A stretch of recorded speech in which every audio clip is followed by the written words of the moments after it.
Well, it finally happened. Ladies and gentlemen, my name is Austin Carnes. This is my personal YouTube channel. Thank you all so much for tuning in. I am here to share with you probably the biggest experience of my life. Now, many of you know me as the host of the Two Jagoffs podcast. Some of you may know me as the co-host of the Steel City Commuters podcast, and many of you probably know me as a professional wrestling commentator. I do stuff with IWC Wrestling. I've done stuff with 880 Wrestling. I hope to do stuff with more companies. But this past Wednesday, I probably did the biggest thing I have ever done in my entire life, and that was be on commentary for All Elite Wrestling, AEW. I did not expect to be doing this. I was honestly not prepared, but it was well worth it.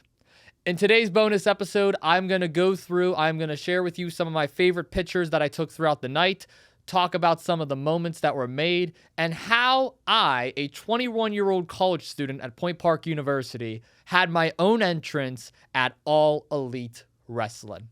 Let's get into it. So a lot of you are probably wondering, Austin, how did you even get here? How did you get to AEW?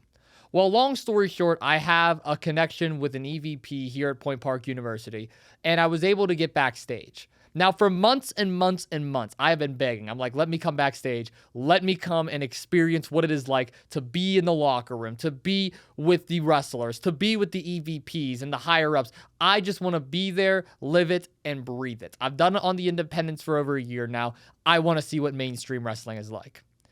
I was able to get backstage. I was introduced then to Amanda Huber, who is actually the widow of Brody Lee, of John Huber, of Luke Harper from the Wyatt family.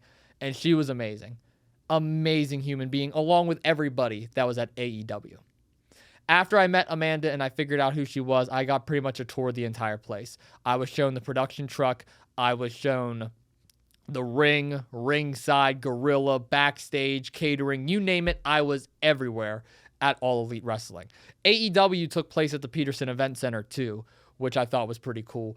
And me being there already for Pitt football, for Pitt basketball and Pitt volleyball games, now seeing what it was like transformed into a professional wrestling scene, it was crazy, absolutely insane. So I got there to the arena around 1 o'clock. After I viewed everything, I viewed backstage, I even viewed hair and makeup, I viewed what the offices looked like, what the day-to-day routine looked like, props, gear, everything that goes into putting on a professional wrestling show, I was there for.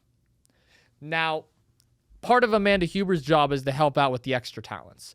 So all the extra talent, the local independent professional wrestlers were also gathered there. And I recognized a lot of them. My man A1, Anthony Young, Derek Dillinger, and Katie Arquette, two fan favorites of the Two Jagoffs podcast that came on earlier this year. They were there. So obviously I went and said hi to them, gave them a hug, said what's up, it's good to see you. And I'm talking to them. I'm talking to some producers and some other folks that I know within the wrestling business. And next thing you know, one of the EVPs come up to Amanda Huber. Now, keep in mind, I have a little sticker on my shirt. I did wear a button down. I did wear some dress pants. I was just trying to look presentable. Try and look presentable enough to be backstage at All Elite Wrestling. And someone came up to me and tapped me on the shoulder and told me the biggest news of the night. But how did I initially get there? What all went on behind the scenes when I was talking to these extras? All that we're going to talk about in today's bonus episode. So initially when I got there, the main thing that we did was get the tour. Now, I went through and viewed everything. I saw Jon Moxley. I saw Darby Allin. I saw Orange Cassidy before he made his big return. Renee Young. Everybody that you can think in AEW was there, for the most part. MJF, unfortunately, wasn't there. Tony Storm, unfortunately, wasn't there. Christian Cage and Cope, unfortunately, were not there. But there was still a whole laundry list of wrestlers. Hangman Adam Page at one point in time was in the same room as me discussing about a Honda or Toyota or something. We were talking about rental cars. Why? I don't know, but we were on the rental car subject. And Hangman Adam Page happened to be there for it. Being able to be backstage and around people that share the same passion of you just motivates you even more. And not only being backstage, but being in catering is where you really get to learn some people. You see, I was sitting in catering at a table with a bunch of EVPs, video production folks, which again, I obviously don't belong here. I'm 21 years old. I'm a college student. There is no reason why I should be here right now. So I'm sitting at the tables doing my best to present myself. And I got to say, catering was stacked. They had mozzarella sticks, they had grilled cheese, asparagus, chicken breast, you name it, they had it. The one thing they had, though, that I wanted to give a try, and this was probably the worst part of the night, was lobster ravioli. Now, if you know me personally, you know I don't like seafood, but I am Italian and I love my pasta. So I wanted to try lobster ravioli. It was my first time really giving lobster a try, mixed in with one of my fan favorites that's made at home within the family, ravioli. So I take a bite. It's okay. Nothing crazy. Then I take a second bite, and this is where the lobster hits me. Now, I'm here to tell you right now, I have never wanted to vomit more in my life than when I took a bite of that lobster ravioli. It has nothing to do with the people that made it backstage. It's just the lobster. I can't do seafood. So I have to spit this out or else I'm going to puke everywhere. It's the worst thing I've ever put in my mouth. So I'm looking all around scrambling. Next thing you know, I do the old trick in the book. Grab the napkin that you have on your lap, turn around, and spit into the napkin. Here's the only issue with that. As I'm going to spit this out, I'm turning around.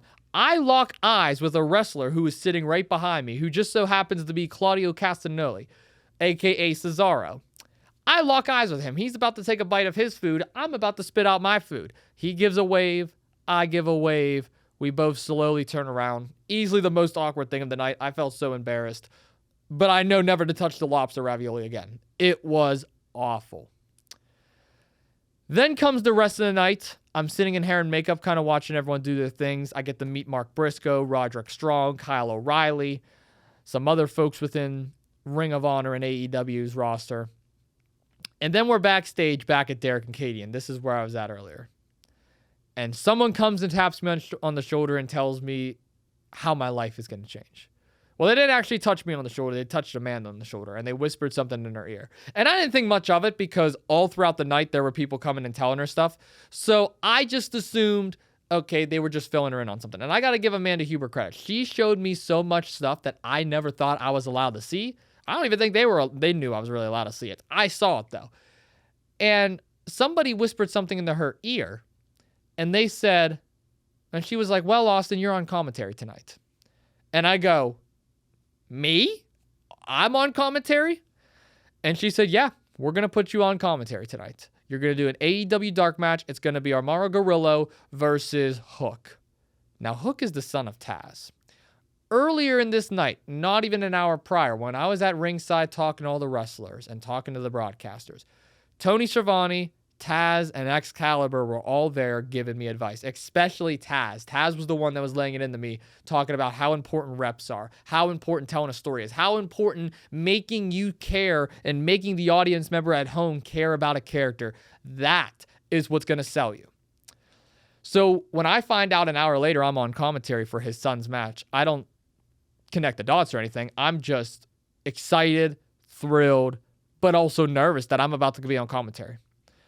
So with only 20 minutes to go before the dark matches begin, and with about an hour before the show begins, I'm now panicking, going on my phone, trying to research everything about Hook and everything about Guerrillo to make sure that I can tell their story within the 5 to 6 minute window that they have. Now, I've called wrestling before, so this isn't new for me. I've done 880 wrestling. Thursday night fights every single week. I've done some of their monthly shows. I've done an IWCU show before, and I plan on doing more. I'm hoping to expand more in the independents and trying some other companies too. But calling AEW something that you watched on TV with wrestlers that you've watched on TV, it's nerve-wracking. So I'm trying to learn everything. I have all my notes on my phone. I'm pen and paper. I usually have everything written down. So the fact that I'm trying to do this on my phone, I was stressing myself out. So I finally text my parents. I tell them the news, and their text messages gave me all the confidence to go out there and to put on one hell of a performance. Now, next thing you know, I'm on the floor. Now, Peterson Event Center set up pretty nicely. They kind of cut it in half in a way. Half of it's blocked off. The other half is for fans. You got your ring, you got your stage, you got your whole setup. And I'll be putting up pictures as well, so you're probably seeing this as well. And I'm standing there and I get introduced to the floor director. The floor director and all the folks within the AEW production truck, most of them used to work for WWE. So them telling me their WWE experience along with their AEW experience really goes to show how connected the business is and how everybody kind of knows each other. So I'm getting more and more nervous now because I'm actually out there. I'm looking at all the thousands and thousands of fans that are pouring into the Pete. I'm watching the first couple dark matches. Fan favorite of two Jagoffs, Katie Arquette, went out there and had a great match. And there was another dark match before hers, but mine was then next. I was the third one. It was not part of a Ring of Honor taping. It was just a regular straight up dark match.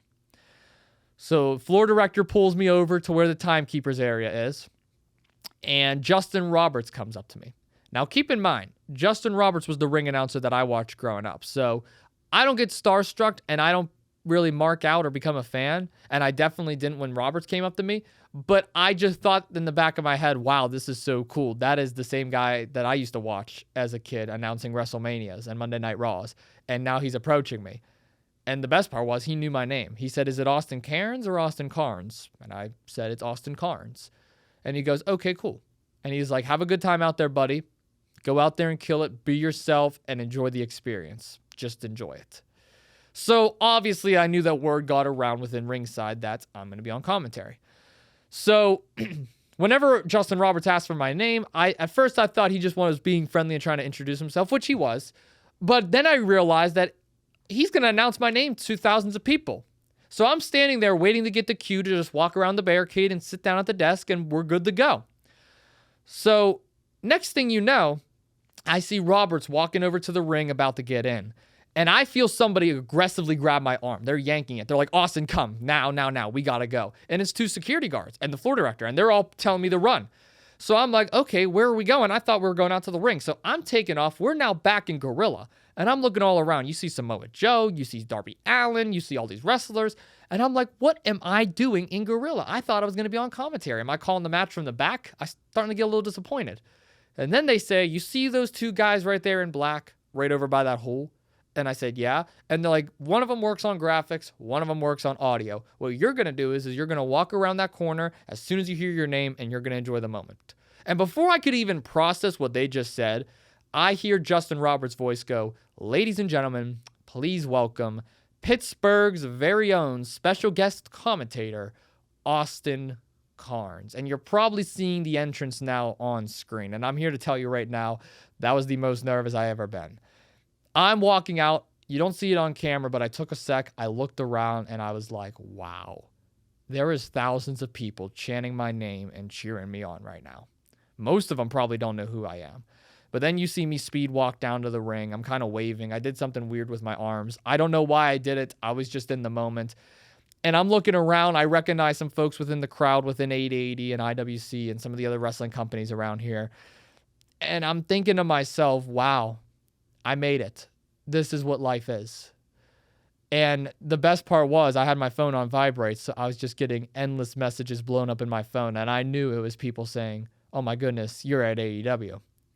What I didn't expect was to happen, though, when I sat down, I hear somebody in the background yell, "Oh, yo, it's the Jagoff. Look, it's the Jagoff." And I'm turning around. I'm like, who said that? Who knows me as the Jagoff? I was like, I expect people to know me as like a wrestling commentator because this is a wrestling business. But my podcast, Two Jagoffs? I didn't expect anybody to know it was me. So I sit down. I put on the headset. Mike Manzeri is the EVP. Great guy. I put the headset on, and Mike tells me, "Are you ready to do this, buddy? Are you ready to live a dream?" I said, "Let's do it, Mike." He's like, "All right, let me count you in." He gives me the countdown. I called the match. It definitely was nowhere near my best match. Honestly, probably one of my worst. But I still put on a really good performance. I told the story perfectly. Hook obviously got the win. It was a squash match over a local town. It was nothing crazy. I've called longer matches. And I go back and I get a round of applause. I come down to the floor director. Amanda gives me a big hug. Everyone in the production truck said I did great. And from there, they just kind of let me be wherever I wanted. I spent a match in the truck to see how they did stuff. I spent a match backstage watching the backstage camera. And then I spent, honestly, the rest of the show just sitting where the audio guys were on the floor. I sat on the floor watching AEW the entire time. And I'm here to tell you right now that AEW was probably the best experience of my life. I'm going to get married and have kids one day, so that probably will top the cake. But for right now, I don't see anything beating AEW. I don't even think me getting my bachelor's degree from here is going to top that. It was the best experience of my life. But it got better. Somehow, some way. Walking in front of thousands of people, being able to have my name chanted and say that I officially called a wrestling match for a mainstream wrestling company, the second biggest in the country, the third or fourth biggest in the world, that's massive. So then I get backstage, and Amanda was like, is there anybody you want to meet? And I was like, I would love to meet Bryan Danielson. Daniel Bryan, for many who don't know, is my favorite wrestler of all time. Him and Cena are like 1A and 1B. Right there. Bryan's probably number one. So she's like, okay, cool. I'll probably introduce you to Tony Khan too. And I'm like, yeah. Who doesn't want to meet Tony Khan? This is the owner of AEW, a billionaire. His dad owns the Jacksonville Jaguars. Obviously, I want to meet Tony Khan. So I get back there, and I'm going to do my best Tony Khan impression. He shakes my hand. He's like, it's so good to meet you. He's like, thank you so much for doing this. Thank you for coming out. Did you have a good time? Thank you so much. And I'm thinking to myself, why are you thanking me? You're the one that gave me this opportunity, and you're probably seeing the picture of me and Tony Khan right now. It was surreal. I did not expect to do that. He's like, let's take a picture. They're putting up lights and everything just to get me and Tony to take a picture. But what stuck with me was he said, I'm going to listen to that match back and I'll let you know how it sounds. I can't wait to listen to it back. Obviously, at the time of this recording, I haven't heard anything, and I highly doubt that I will. But the fact that he even said that and considered it meant the absolute world. It was so surreal. Then came time, though, to meet my childhood hero.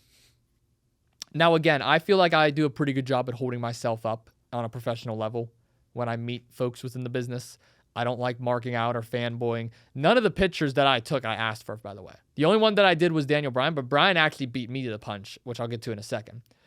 I didn't ask anybody for, trust me, if I was wanting to get pictures, I would have took pictures with every wrestler. I would have took one with Darby after he brought a flamethrower out to the ring.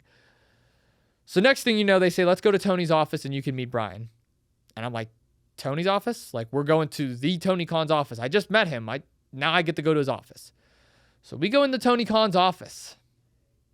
And I'm in Tony Khan's office. And there's Rocky Romero. There's Chris Hero. And there's all these high-level EVPs within the industry. And I'm thinking to myself, man, I shouldn't be here right now. There is no reason that I should be right here with all these guys. And they were some of the most nicest, down-to-earth humans you could ever imagine. So I shake all their hands. They say Bryan's out of the room right now. He's probably in the other room with the commentator. So we step out. I'm talking to Amanda. Next thing you know, here comes Bryan Danielson, shakes my hand, says, you must be Austin. I was in awe. Amanda then explains to him my story, how I'm a Point Park student, a commentator looking to get into mainstream wrestling. He joked around and said, oh, well, you could just take my job. And we all laughed about it. And then Bryan asked me what got me into wrestling and why do I love it so much? And I told him it's because of you. It really is. And not just you, but the hundreds of thousands of wrestlers that I watched growing up. The Yes storyline and defeating the Authority, becoming world champion at WrestleMania after defeating Triple H, then beating Batista and Randy Orton in that triple threat. That was my favorite WrestleMania moment of all time. I actually cried as a kid. I'm man enough to admit it. It was the single most important moment of my childhood in terms of loving WWE. And I told Daniel Bryan straight up, listen, I don't want to sound like a fan or anything, but I quite literally had you on my locker in 6th grade. And Amanda joked around and kind of told the story for me as well, just because I was so nervous. But I used to have a picture of him after he won that world title when he was on the commentator's desk at WrestleMania holding up the WWE and the World Heavyweight title. I printed that picture out that next Monday and I put it right on my locker. And girls would always come by and be like, ew, why do you have someone in their underwear on your locker? And I'm like, he's not in his underwear. That's his wrestling gear. That's the world champion right there. What are you talking about? And he got a great laugh out of it. He loved it. He asked if we wanted to do a picture. We took it. And then he said, keep going, man. Keep grinding. And then one day I'll be working with you. And when Bryan Danielson said that to me, I was like, this is a full circle moment. The hard work that I put in behind the scenes to get to where I am paid off that night. I'm humble enough to admit that I don't like giving myself the credit for a lot of stuff. I'm very happy when all my guests come on and they give me credit. I'm very happy when my co-hosts and my friends give me credit. I don't really like taking credit as much. I know I work hard and I know I grind. I try and be inspirational to motivate others, to help others grind. But I don't ever want to put myself above someone else and act like, oh, I'm better than you. I'm more talented than you. Because I'm not. We're all human at the end of the day. But for once, I can confidently say the hard work that I put in actually paid off here. And this moment only happened because of the groundwork that I've been putting in for the last 7 years. When I found out that this is the profession I wanted to get into, I did everything under the sun, and I'm continuing to do everything under the sun. From podcast to radio to broadcasting to announcing to commentating to even making skits and editing videos and running camera or cable or pulling cable. I've done everything under the sun that you can get you into this career. And being able to debut at AEW and getting support from the local Pittsburgh wrestling community, being invited on several different podcasts, which I will be announcing in the coming weeks, and just having this cool story to share on how I debuted at All Elite Wrestling is so surreal, and I'm honored, I'm humbled, I'm blessed. All glory goes to God. All glory goes to my parents. I forever thank each and every single one of you who have supported me, because I would not be here right now if it wasn't for you. Again, I used to be the shy, quiet kid in high school. Used to play with a deck of cards and wear a wrestling t-shirt. I'm sitting in front of a camera right now being able to tell this story. You tell 5th grade Austin that, he'd laugh in your face. Actually, he'd be too nervous to laugh in your face. He'd just curl up in a ball and be like, wait, what? Me? No. Yes, you. We've made it. And I didn't just make it in this career. Each and every single person that has supported me and has continued to support me has made it. Because this is only the beginning of a long road of professional wrestling to come. I'm not going to forget my roots. I'm going to continue to pump out content on 2 Jagoffs, on Steel City Commuters, on my radio show. Anytime I call any other sports, anytime I call a local wrestling company, I'm treating it as if it's my WrestleMania moment, my all-out moment if you want to be AEW specific. I am a professional wrestling fan at heart. I am a diehard wrestling aficionado. I want to one day be on mainstream wrestling, and this was the first big step there. So thank you, Amanda Huber, for being the best person to show me around your business. Obviously, you have been within the wrestling community for a while. We talked about you being an independent wrestler and how you work now backstage. You could not have made a better first impression for a young 21-year-old like myself. Part of me was worried going backstage to AEW. Realizing, okay, what if I don't like this? What if all that hard work I put into the indies, I get to go there for a day and see what it's like for a commentator on that kind of level? What if I don't like that? What if that stresses me out? What if that scares me? Well, I'm here to tell you right now, it didn't. It motivated me even more to get there. So I'm going to keep grinding out. And Amanda, I thank you. Mike Manzeri, you're the entire one that set this up. You're a legend. You're the connection I had through Point Park University. I thank you so much for trusting me enough to walk into your company, walk into AEW when I'm just a 21-year-old college student that only has a few wrestling matches under my belt. You trusted me enough to come there after only sending you a resume and an email to come and be a part of your business. We had about a half-hour long talk when we were just walking through the arena before the show even started, before I even met Amanda. And you gave me so much great advice, which I'm not going to share publicly. I'm going to keep it true to my heart because it made me not just a better commentator, but a better person. And I thank you for that. I thank Tony Khan for even approving and allowing me to call a match, which still does not feel real to say. I thank Bryan Danielson and every AEW wrestler that took the time to share their story and to hear mine. I thank Mike Fetchko from Point Park University and Jeff Greger, who were the ones that initially even got me set up with this AEW experience. If you're a Point Park student, go talk to them. They can get you connections. They are amazing. You got to make connections in this field. And I got to thank my parents and my sister and my family for being the biggest support group that I could ask for. I would not have been there without them texting me, calling me, loving me, and supporting me. I love you all to death. I really do.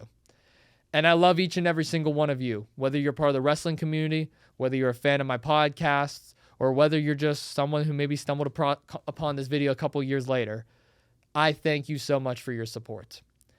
In closing, I would like to say I am not officially all elite, but I am one step closer to being mainstream. Thank you all so much for tuning in to this bonus episode here on my personal YouTube channel. If you want to hear more from me, go check out the Two Jagoffs podcast. We do 2 episodes every week. We do a weekly episode every Thursday and a Sunday special where we bring on a different guest. You can also check me out on Steel City Commuters every Wednesday with my good friend Nicholas Brown. You can check out my radio show, The Austin Carnes Show, live every Monday from 4 to 5 on WPPJ Radio, 670 AM station. And you can also come check me out live on Wednesday, October 29th for Two Jagoffs Live. It is a charity event that I am in partnership with Day of Giving and Point Park University. We're on track to raise over $350,000 for students in need.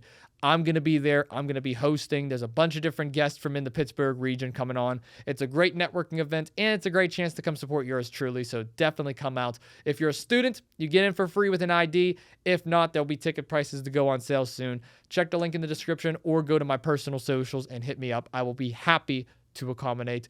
Thank you all so much. I'm Austin Carnes. I'm not elite just yet, but I will see you all in the next one. Peace.